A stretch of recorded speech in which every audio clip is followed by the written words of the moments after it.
Welcome to my channel. महत्त्वाची सूचना. या व्हिडिओमधील सर्व माहिती केवळ शैक्षणिक उद्देशानं दिलेली आहे. ही कोणत्याही प्रकारची गुंतवणूक सल्ला नाही. गुंतवणूक करण्यापूर्वी कृपया स्वतःचा अभ्यास करा किंवा आपल्या आर्थिक सल्लागाराचा सल्ला घ्या. या व्हिडिओतील माहितीवर आधारित घेतलेल्या कोणत्याही निर्णयासाठी आम्ही जबाबदार राहणार नाही. धन्यवाद. कसं आहे बघा, नेहमी असं होतं की जेव्हा आपण एखाद्या वैद्यकीय निदानाबद्दल बोलतो ना, तेव्हा तिथे एक अचूकतेची अपेक्षा असते, अगदी इंजिनिअरिंग सारखं. अगदी बरोबर. म्हणजे समजा हाताचं हाड मोडलं तर एक्स-रे काढल्यावर तिथे एक स्पष्ट पांढरी रेष दिसते आणि डॉक्टर फक्त बोट ठेवून सांगतात की हे बघा इथे फ्रॅक्चर आहे. नक्कीच. ते चित्र पूर्णपणे ब्लॅक अँड व्हाईट असतं, स्पष्ट असतं. मोडलेलं आहे की नाही एवढंच. आणि त्यात एक प्रकारचं दिलासा असतो. माणसाच्या मेंदूला गोष्टी डोळ्यांना दिसलेल्या स्पष्टपणे वर्गीकरण केलेल्या आवडतात. हो, कारण त्यामुळे पुढे काय करायचं, प्लास्टर लावायचं की सर्जरी करायची हे लगेच ठरवता येतं. अगदी बरोबर. पण जेव्हा आपण कॉर्पोरेट फायनान्स आणि कंपन्यांच्या तिमाही निकालांच्या जगात प्रवेश करतो ना, तेव्हा अचानक ते एक्स-रे मशीन बिघडल्यासारखं वाटतं. हा, खरंय. तिथे काहीच क्लिअर नसतं सुरुवातीला. हो ना? आपण अशा एका आर्थिक परिदृश्याकडे पाहत असतो जे बऱ्याचदा अतिशय धूसर असतो. आणि आजच्या आपल्या या डीप डाईव्हचा म्हणजे सखोल विश्लेषणाचा विषयही असाच एक धक्कादायक निकाल आहे. कोणता निकाल आहे आजचा? आपण आज जिंदाल स्टीलच्या आर्थिक वर्ष 26च्या चौथ्या तिमाहीच्या म्हणजेच Q4 FY26च्या निकालांचा उलगडा करणार आहोत. हा निकाल खरोखरच खूप रंजक आहे. हो, कारण आपल्याकडे असलेल्या आकडेवारीनुसार त्यांचा या तिमाहीचा महसूल 16,218 कोटी रुपयांवर पोचला आहे. ही जवळपास 23% वाढ आहे. बरोबर. पण खरी मेघ तर पुढेच आहे. त्यांचा निव्वळ नफा थेट 173% वाढून 1,041 कोटी रुपयांवर गेलाय. हा आकडा खरंच थक्क करणारा आहे. हे आकडे पाहिल्यावर कुणालाही आश्चर्य वाटेल. एका कमकुवत तिमाहीनंतर कंपनीने अचानक एवढी मोठी उसळी कशी घेतली? कसं या निकालाकडे पाहताना सर्वात पहिली गोष्ट लक्षात येते ती म्हणजे हा काही नुसता योगायोग नाहीये. अच्छा. हो, यामागे एक अत्यंत सुनियोजित दीर्घकालीन धोरण आहे. आजच्या या विश्लेषणात आपण फक्त काय घडलंय यावर थांबणार नाही, तर ते का घडलंय आणि या आकडेवारीमागचं खरंच चित्र काय आहे यावर आपण लक्ष केंद्रित करणार आहोत. म्हणजे महसूल 23% वाढणे आणि नफा 173% वाढणे यातली तफावत आपण समजून घेणार आहोत. अगदी बरोबर. जेव्हा नफा अशा प्रचंड वेगाने वाढतो ना, तेव्हा त्यामागे खर्चावर मिळवलेलं नियंत्रण आणि बदललेली व्यावसायिक रणनीती असते. हो, आणि म्हणूनच या आकड्यांचा अर्थ लावण्यासाठी आपण आधीच्या तिमाहीशी आणि मागील वर्षाशी याची तुलना केली पाहिजे. नक्कीच. त्याशिवाय संदर्भ लागणार नाही. मागच्या म्हणजेच तिसऱ्या तिमाहीत जिंदाल स्टीलचा नफा फक्त 189 कोटी रुपये होता. आणि आता तो एकाच तिमाहीत 189 कोटींवरून थेट 1,041 कोटींपर्यंत पोचलाय. हे म्हणजे एखाद्या शेतकऱ्याचा सगळा कर्जबाजारीपणा अचानक माफ व्हावा आणि त्याच वर्षी पावसानं उत्तम साथ देऊन विक्रमी पीक यावं, तसं काहीसं वाटतंय मला हे. हा, खूप छान उपमा दिलीत तुम्ही. अचानक खात्यात मोठी रक्कम जमा झाल्यासारखं आहे हे. पण माझा एक प्रश्न आहे, हा फक्त कागदोपत्री दिसणारा अकाउंटिंगचा नफा आहे की यामागे काही ठोस व्यावसायिक गणित आहे? तुमचा संशय अगदी रास्त आहे. कारण बाजारात अशा अचानक होणाऱ्या वाढीवर नेहमीच संशय घेतला जाऊ शकतो. कदाचित त्यांनी आपली एखादी जमीन विकली असेल किंवा करसवलत मिळाली असेल. हो, जेव्हा असा अचानक मोठा नफा दिसतो ना, तेव्हा तो केवळ मालमत्ता विकून किंवा वन ऑफ गेनमधून आलेला नाही ना, हे पाहणं गरजेचं असतं. बरोबर. पण जिंदाल स्टीलच्या बाबतीत सांगायचं तर हा नफा त्यांच्या मूळ व्यवसायातून आलेला आहे. इयर ऑन इयर म्हणजेच मागील वर्षाच्या याच तिमाहीशी तुलना केली तर कंपनीने प्रत्यक्षात जास्त पोलाद विकलंय आणि त्यांना दरही चांगले मिळाले आहेत. आणि या सगळ्याचा थेट फायदा भागधारकांना होताना दिसतोय. कारण प्रति शेअर कमाई, ज्याला आपण EPS म्हणतो, ती 10 रुपये 24 पैसे झाली आहे. हो, ही वाढ खूप मोठी आहे. ही तब्बल 408% वाढ आहे. 408%. शिवाय एबिट्टा म्हणजे व्याज, कर आणि घसारा वजा करण्यापूर्वीचा नफा 2,929 कोटींवर पोहोचला आहे. ही पण 29% भक्कम वाढ आहे. बरोबर आकडेवारी आहे तुमची. पण मगाशी तुम्ही जे म्हणालात की महसूल 23% वाढला आणि नफा 173% वाढला, हे गणित मला थोडं समजून सांगा. असं कसं होऊ शकतं? याच संकल्पनेला फायनान्सच्या भाषेत ऑपरेटिंग लेव्हरेज म्हणतात. Operating leverage. हो, हे कसं काम करतं ते आपण एका सोप्या उदाहरणाने पाहूया. समजा एखाद्या कंपनीचा एक मोठा कारखाना आहे. त्या कारखान्याचं भाडं, तिथल्या कायमस्वरूपी कामगारांचे पगार, हे सगळे फिक्स्ड कॉस्ट म्हणजेच निश्चित खर्च आहेत. म्हणजे तुम्ही 100 टन पोलाद बनवलं काय किंवा 120 टन बनवलं काय, तो निश्चित खर्च तेवढाच राहणार. अगदी बरोबर. कारखान्याचं भाडं उत्पादन वाढलं म्हणून वाढणार नाही. अच्छा. आता जिंदाल स्टीलच्या बाबतीत काय झालं बघा. त्यांनी उत्पादन वाढवलं आणि त्यांना चांगला भाव मिळाला. त्यामुळे त्यांचा महसूल 23% वाढला. पण त्यांचा तो निश्चित खर्च तितकाच राहिला असेल. होय. त्यामुळे त्या जास्तीच्या उत्पादनातून मिळालेला प्रत्येक अतिरिक्त रुपया हा थेट त्यांच्या नफ्यात जाऊन जमा झाला. अरे वा, म्हणजे शुद्ध नफा. हो, खर्चाचं हे ओझं स्थिर ठेवल्यामुळेच त्यांचा नफा एवढ्या प्रचंड वेगाने म्हणजे 173% वाढलेला दिसतोय. आता हे चित्र थोडं स्पष्ट व्हायला लागलंय. म्हणजे त्यांनी नुसते आकडे फुगवलेले नाहीत, तर खर्चावर नियंत्रण ठेवून जास्तीचा माल विकला आहे. बरोबर. पण मग इथे एक साहजिक प्रश्न निर्माण होतो की हे वाढीव उत्पादन करण्यासाठी त्यांच्याकडे क्षमता कुठून आली. हा खूप महत्वाचा मुद्दा आहे. कारण पोलादाचा कारखाना म्हणजे काही रातोरात वाढवता येत नाही. आणि पूर्ण वर्षभराचा विचार केला तर FY 26चा एकूण महसूल 62,412 कोटी रुपये आणि नफा 3361 कोटी रुपये आहे. हो, पूर्ण वर्षाचे आकडेही मोठे आहेत. कंपनीने या वर्षात 9.25 मेट्रिक टन पोलादाचे उत्पादन केले आणि 8.25 मेट्रिक टन पोलादाची विक्री केली. एवढा मोठा आकडा कसा गाठला त्यांनी? या वाढलेल्या उत्पादनाचे मुख्य श्रेय जाते त्यांच्या ओडिशामधील अंगुल प्रकल्पाला. अंगुल प्रकल्प. हो, या प्रकल्पाचा एक अत्यंत महत्वाकांक्षी विस्तार नुकताच पूर्ण झाला आहे. आणि तुम्ही म्हणालात तसं पोलादाचा कारखाना वाढवणं हे घराची खोली वाढवण्यासारखं नसतं. नक्कीच नाही. यासाठी महाकाय ब्लास्ट फर्नस उभारावे लागतात, 20 प्रकल्प जोडावे लागतात, रेल्वेचे ट्रॅक टाकावे लागतात. बापरे, खूप मोठं काम असतं हे. आणि अंगुल प्रकल्पाच्या या विस्तारामुळे त्यांच्या एकूण क्षमतेत लक्षणीय भर पडली. त्याचेच परिणाम आता थेट उत्पादनाच्या आकड्यांवर दिसत आहेत. पण नुसतं उत्पादन वाढवून उपयोग नाही ना. बाजारात तो माल घेणारे ग्राहकही तर असायला हवेत. एकदम अचूक मुद्दा.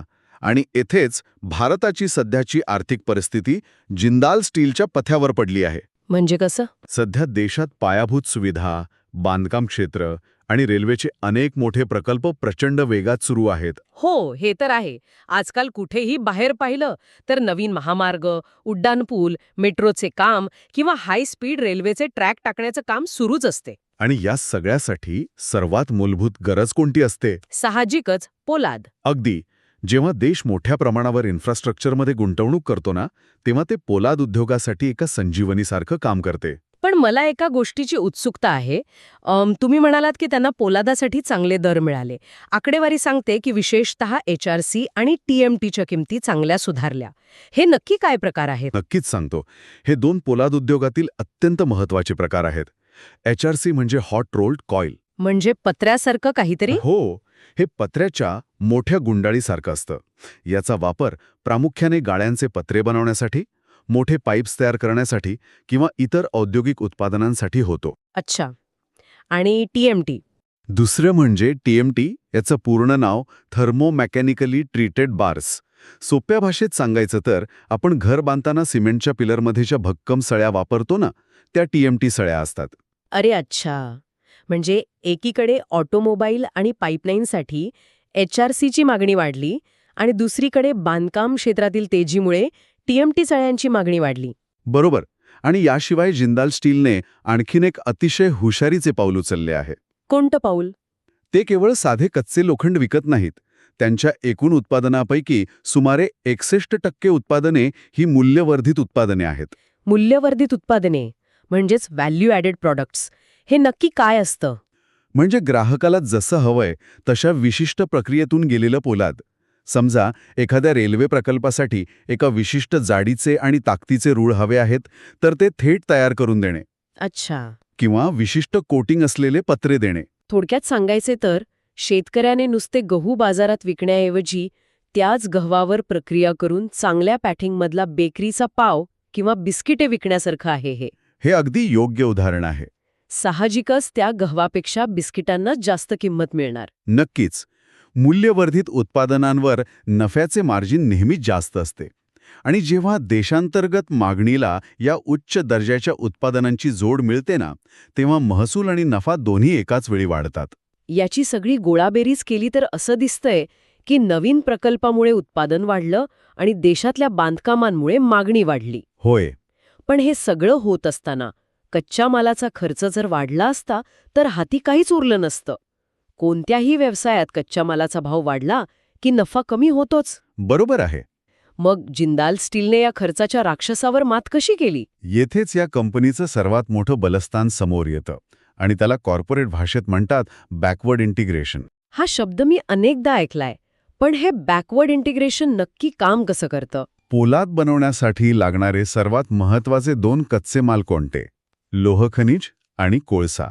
हां. आता भारतातील किंवा जगातल्या अनेक पोलाद कंपन्या हे कच्चे माल आंतरराष्ट्रीय बाजारातून किंवा इतर खाण कंपन्यांकडून विकत घेतात. हो, घेतातच ना. जेव्हा जागतिक बाजारात कोळशाचे किंवा लोह खनिजाचे भाव वाढतात तेव्हा या कंपन्यांचा उत्पादन खर्च आपोआप वाढतो आणि त्यांचा नफा आक्रोशतो. पण जिंदाल स्टीलच्या बाबतीत तसं नाहीये. का बरं? कारण त्यांच्याकडे स्वतःच्या लोह खनिज आणि कोळशाच्या खाणी आहेत. अरे वा. म्हणजे हे एखाद्या हॉटेल व्यावसायिकाने स्वतःचा भाजीपाल्याचा मळा फुलवण्यासारखं आहे. कसं काय? म्हणजे समजा एखाद्या हॉटेल मालकाचं स्वतःचं शेत आहे. बाहेर बाजारात कांदे किंवा टोमॅटोचे भाव 100 रुपये किलोवर गेले तरी त्या हॉटेलच्या मेनू कार्डवरील पदार्थांच्या नफ्याला कोणताही धक्का पोचत नाही, कारण त्यांच्याकडे स्वतःच्या शेतातला माल आहे. हे अतिशय अचूक आणि चपखल उदाहरण आहे. हॉटेल मालकाला तो कांदा त्याच्या जुन्याच उत्पादन खर्चात मिळतोय. बरोबर. तसंच जिंदाल स्टीलचं आहे. जेव्हा बाजारात अंतिम उत्पादनाच्या म्हणजेच पोलादाच्या किमती वाढत असतात आणि त्याचवेळी त्यांचा कच्चा मालाचा खर्च स्वतःच्या खाणींमुळे अतिशय कमी आणि स्थिर असतो, तेव्हा काय होतं? नफ्याचे मार्जिन दुप्पट वेगाने वाढते. अगदी. यालाच अर्थशास्त्राच्या भाषेत मार्जिन एक्सपान्शन म्हणतात. म्हणजेच खर्चावर ताबा मिळून नफ्याची टक्केवारी वाढवणे. म्हणजे त्यांच्या या 1041 कोटी रुपयांच्या नफ्याचं खरं रहस्य त्या अंगुलच्या नव्या कारखान्यात आणि त्यांच्या स्वतःच्या खाणींमध्ये लपलेलं आहे तर? होय. आणि यामुळेच त्यांना बाजारातील इतर स्पर्धकांच्या तुलनेत एक प्रचंड मोठा स्पर्धात्मक फायदा म्हणजे कॉम्पिटिटिव्ह ॲडव्हान्टेज मिळतो. हे सगळं ऐकायला खूपच भारी वाटतंय. स्वतःच्या खाणी, अंगुलचा नवा मोठा प्रकल्प, देशांतर्गत प्रकल्पांची मोठी मागणी आणि मूल्यवर्धित उत्पादनांचा वाटा. हो, चित्र एकदम पॉझिटिव्ह आहे. सर्व काही एकदम आलबेल असल्यासारखे दिसते. चित्र एकदम स्पष्ट आणि पांढरशुभ्र वाटते. पण व्यावसायिक जगात कधीच कोणतीच गोष्ट एवढी सरळ आणि पूर्णपणे सुरक्षित नसते. तिथे नेहमी काही ना काही धोके लपलेले असतात. हे तुम्ही अगदी 100% खरं बोललात. तर मग या सक्सेस स्टोरीमध्ये धोके कोणते आहेत? चला आता थोडा रियालिटी चेक करूया. यातला सर्वात पहिला आणि मोठा धोका हा पोलाद उद्योगाच्या मूळ स्वरूपातच दडलेला आहे. हा उद्योग मुळातच चक्राकार म्हणजे सायक्लिकल आहे. चक्राकार म्हणजे नेमकं काय? म्हणजे यात नेहमीच तेजी आणि मंदीची चक्र येत राहतात. अच्छा. आज पोलादाच्या किमती चांगल्या आहेत, पण त्या कायम तशाच राहतील याची कोणतीही शाश्वती नसते.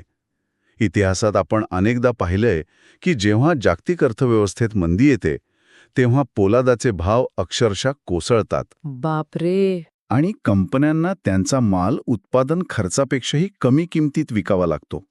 दुसरी गोष्ट म्हणजे जरी कंपनीकडे स्वतःच्या खाणी असल्या तरी जसजसं त्यांचं उत्पादन वाढत जाईल तसतसं संपूर्ण मागणी पूर्ण करण्यासाठी त्यांना भविष्यात काही प्रमाणात बाहेरून कोळसा घ्यावाच लागेल. आणि जागतिक बाजारात सध्या कोळशाच्या किमती वाढत आहेत. बरोबर. आणि या सगळ्या धोक्यांमध्ये ना माझ्याकडे असलेली ही एक आकडेवारी खूपच चिंताजनक वाटते मला. कोणती आकडेवारी? एकीकडे कंपनी चांगला नफा कमावते हे सगळं खरंय, पण दुसरीकडे कंपनीवर तब्बल 16,019 कोटी रुपयांचे निव्वळ कर्ज आहे. 16,019 कोटी हा काही लहान आकडा नाहीये. हो, कर्जाचा आकडा नक्कीच मोठा आहे. आणि त्यात जागतिक अनिश्चिततेची भर आहे. विशेषतः चीनच्या अर्थव्यवस्थेतील मंदीची चर्चा. चीनमध्ये मंदी आली तर त्याचा फटका भारतातील या पोलाद कंपनीला कसा बसू शकतो? हा खरोखरच जागतिक अर्थशास्त्रातला एक अत्यंत महत्त्वाचा मुद्दा आहे. चीन हा जगातील सर्वात मोठा पोलाद उत्पादक देश आहे आणि सर्वात मोठा ग्राहकही होतं. पण आता एव्हरग्रँड सारख्या मोठ्या चीनी कंपन्या डबघाईला आल्या आहेत आणि तिथलं बांधकाम क्षेत्र पूर्णपणे थंडावलं आहे. म्हणजे चीनमध्ये आता पोलादाची देशांतर्गत मागणी खूप कमी झाली आहे. अगदी बरोबर. पण गंमत अशी आहे बघा, चीनमधले पोलादाचे महाकाय कारखाने आणि त्यांचे ब्लास्ट फर्नेसेस ते एका रात्रीत बंद करू शकत नाहीत. भट्टी एकदा पेटली की ती चालूच ठेवावी लागते. नाहीतर नुकसान खूप मोठं असतं ना. होय. परिणामी चीनमध्ये पोलादाचं उत्पादन चालूच राहतं. पण घेणारं कोणी नसतं. मग ते काय करतात? काय करतात? हे अतिरिक्त पोलाद ते जगभरातील बाजारात, विशेषतः भारत आणि युरोपमध्ये अक्षरशः मातीमोल भावाने आणून ओततात. याला जागतिक व्यापाराच्या भाषेत डम्पिंग म्हणतात. डम्पिंग म्हणजे जणू काही कचरा आणून टाकावा तसं. तसंच काहीसं, पण हा कचरा नसून अतिशय स्वस्त पोलाद असतं. जेव्हा चीनचं हे स्वस्त पोलाद भारतीय बंदरांवर येऊन धडकतं, तेव्हा साहजिकच भारतीय स्थानिक पोलादाचे दर कोसळायला लागतात. कारण भारतीय कंपन्यांना त्यांच्याशी स्पर्धा करण्यासाठी आपल्याही किमती कमी कराव्या लागतात. बरोबर. आणि यामुळे थेट फटका बसतो तो जिंदाल स्टीलसारख्या कंपन्यांच्या नफ्याला. म्हणजे चीनमध्ये एखाद्या रिअल इस्टेट कंपनीला शिंक आली तरी इथल्या भारतीय पोलाद कंपन्यांना सर्दी होऊ शकते. हा अगदी बरोबर. आणि अशा या अस्थिर जागतिक वातावरणात चीनच्या डम्पिंगची टांगती तलवार डोक्यावर असताना आणि 16,000 कोटींपेक्षा जास्त कर्जाचा डोंगर असताना जिंदाल स्टीलच्या व्यवस्थापनाने एक अतिशय महत्वाकांक्षी ध्येय ठेवले आहे. कोणते ध्येय? त्यांना आर्थिक वर्ष 27 मध्ये आपले उत्पादन 11 ते 11.5 मेट्रिक टनापर्यंत नेऊन ठेवायचे आहे. मला सांगा, हा अति आशावाद तर नाही ना? एवढ्या कर्जाच्या ओझ्याखाली असा प्रचंड विस्तार करणं शहाणपणाचे आहे का? हा संपूर्ण खेळ एका नाजूक समतोलाचा आहे. जोपर्यंत भारतातील देशांतर्गत मागणी मजबूत आहे, म्हणजे आपले रस्ते आणि पायाभूत प्रकल्प वेगाने सुरू आहेत आणि पोलादाच्या किमती स्थिर आहेत, तोपर्यंत हे कर्ज कंपनीला मॅनेजेबल वाटू शकते. अच्छा. कंपनीच्या व्यवस्थापनाला खात्री आहे की नवीन विस्तारित क्षमतेतून येणारा जो ऑपरेटिंग लेव्हरेजचा नफा आहे, तो या कर्जाची परतफेड करण्यासाठी पुरेसा असेल. म्हणजे त्यांचा असा विश्वास आहे की जास्त उत्पादन म्हणजे जास्त नफा आणि त्यातून कर्जाची वेळेवर परतफेड. होय. अल्पकालीन विचार केला तर येणाऱ्या काही तिमाहींसाठी भविष्य सकारात्मक दिसत आहे. पण दीर्घकालीन यशासाठी त्यांना या 16,000 कोटींच्या कर्जाचे अतिशय काटेकोर नियोजन करावेच लागेल. बरोबर. उत्पादन 18.5 टनांपर्यंत नेणे हे निश्चितच शक्य आहे, पण त्यासाठी बाजारानेही तेवढीच साथ देणं आवश्यक आहे. जर मध्येच मंदी आली तर हेच कर्ज त्यांच्यासाठी फास बनू शकतं. याचा व्यापक विचार केला तर असं दिसतं की सगळा खेळ हा टायमिंग, डिमांड आणि खर्चाच्या नियोजनाचा आहे. जर आपण या संपूर्ण माहितीचा आणि धोरणांचा सारांश काढायचा ठरवला तर आजच्या या विश्लेषणाचा अंतिम निष्कर्ष काय निघतो? या आर्थिक निकालाचे रेटिंग द्यायचे झाले तर ते निश्चितपणे स्ट्रॉंग म्हणजेच मजबूत असेच द्यावे लागेल. अच्छा. कंपनीने एका अत्यंत कमकुवत तिमाहीतून दमदार पुनरागमन केले आहे. त्यांची वाढलेली उत्पादन क्षमता, अंगुल प्रकल्पाचे यश, बॅकवर्ड इंटिग्रेशनमुळे मिळवलेले खर्च नियंत्रण आणि भक्कम मागणी या सर्व गोष्टींमुळे भवितव्य अल्प आणि मध्यम काळासाठी अतिशय पॉझिटिव्ह दिसत आहे. आणि शेअर बाजाराच्या दृष्टिकोनातूनही नफ्यातील ही वाढ गुंतवणूकदारांसाठी नक्कीच उत्साहवर्धक आहे. हो, 100%. हे खरंच खूप माहितीपूर्ण होतं. एका धूसर वाटणाऱ्या आर्थिक अहवालातून आपण कितीतरी स्पष्ट गोष्टी बाहेर काढल्या. पण हे सर्व विश्लेषण संपवताना मूळ माहितीतूनच आलेला एक असा मुद्दा मला समोर ठेवायचा आहे, ज्यावर अधिक विचार करणं खूप गरजेचं आहे. एक असा विरोधाभास जो अनेकदा कॉर्पोरेट जगात दुर्लक्षित केला जातो. कोणता विरोधाभास? आपण आत्ताच पाहिले की जिंदाल स्टीलसारखा प्रचंड ऊर्जा आणि कोळसा लागणारा उद्योग एका बाजूला आपले उत्पादन प्रचंड वेगाने वाढवत आहे. 9.25 टनांवरून 11.5 टनांपर्यंत पोलाद बनवण्याचं ध्येय आहे. होय. आता पोलाद बनवणे म्हणजे लाखो टन कोळसा जाळणे हे आपण जाणतोच. पण त्याचवेळी कंपनीने एक अत्यंत महत्वाकांक्षी आणि दीर्घकालीन ध्येय ठेवले आहे की त्यांना 2047 पर्यंत नेट झिरो व्हायचे आहे. Net zero? हो, म्हणजेच शून्य कार्बन उत्सर्जन करायचे आहे. खरोखरच एक अतिशय मोठा विरोधाभास आहे आणि विचार करायला लावणारा मुद्दा आहे. कारण पोलाद उद्योगाचा मूळ गाभाच मुळी कार्बनवर अवलंबून आहे. लोह खनिजातून ऑक्सिजन वेगळा करण्यासाठी कार्बनची म्हणजे कोळशाची गरज असतेच. हो ना.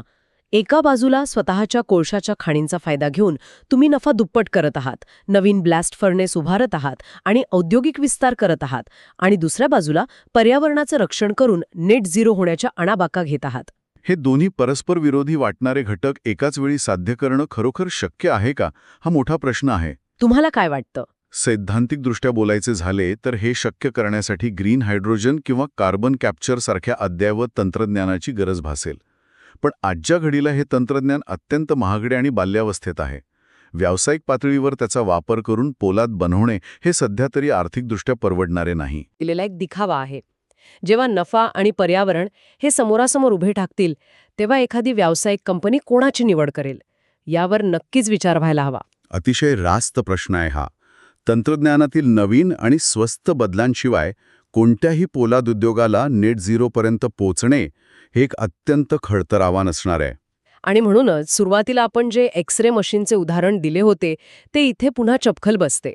वरवर पाहता या तिमाहीचे आकडे अत्यंत स्पष्ट, पांढऱ्या शुभ्र रेषेसारखे नफ्याचे सुंदर चित्र दाखवत आहेत. सगळं कसं एकदम पॉझिटिव्ह वाटत आहे. हो, वरवर तसंच वाटतं.